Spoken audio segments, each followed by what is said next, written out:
En vue de sensibiliser sur l'avènement du marché des capitaux du Burundi, sur les opportunités d'affaires du marché offre, l'autorité de régulation du marché des capitaux du Burundi a organisé ce lundi 27 janvier 2025 un atelier à l'endroit des collectivités locales, des entreprises publiques et parapubliques et privées à Bujumbura. Dr Arsène Mugenzi, le directeur général de l'autorité de régulation du marché des capitaux du Burundi, explique pourquoi ils ont choisi ces collectivités locales dans cet atelier.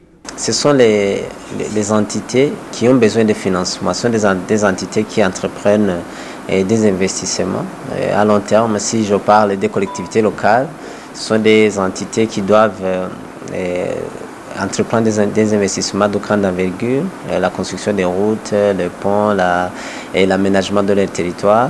Et si je parle des entreprises publiques et parapubliques ou même privées, ce sont des entreprises qui ont besoin de beaucoup plus de financement pour grandir.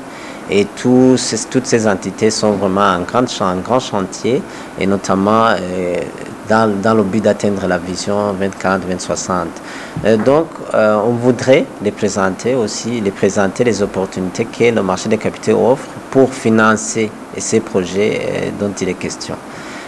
Donc, on leur a montré quelles sont ces opportunités, on leur a montré quelles sont les exigences, mais surtout, on leur a montré les cas précis, les cas de réussite et les cas d'échec.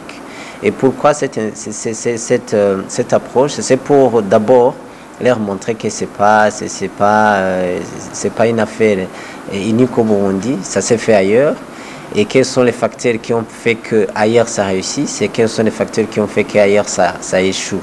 Et c'est une grande importance de pouvoir déceler cela. Pourquoi? Puisque on est ici pour apprendre des autres, comment ils ont fait, quels a été les obstacles, quels sont les risques qui vont avec, et pour se préparer davantage. On entend par collectivités locales les communes, les municipalités, ce sont les communes urbaines.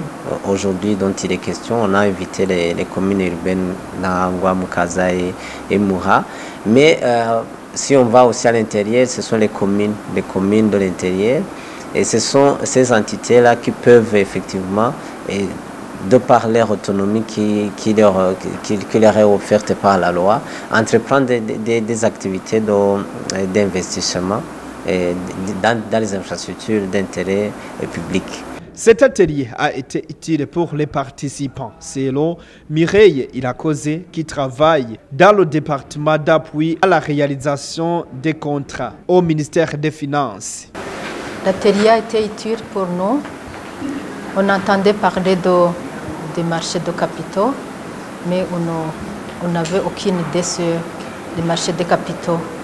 Ça a donné l'envie, ça a donné l'opportunité d'apprendre les notions et les avantages du marché des capitaux.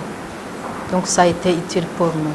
L'opportunité que nous allons tirer de ce marché, c'est que dans nos services, comme je travaille dans une institution publique, on ne connaissait pas ce que c'est le marché des capitaux.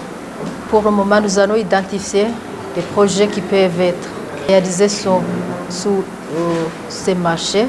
Au cours de cet atelier, on a montré ceux qui se sont intéressés sur le marché des capitaux du Burundi, ceux qui sont déjà demandés les agréments, ceux qui veulent entreprendre les activités sur le marché des capitaux, ignorent le contenu des outils légaux et règlements qui sont à la base de tout.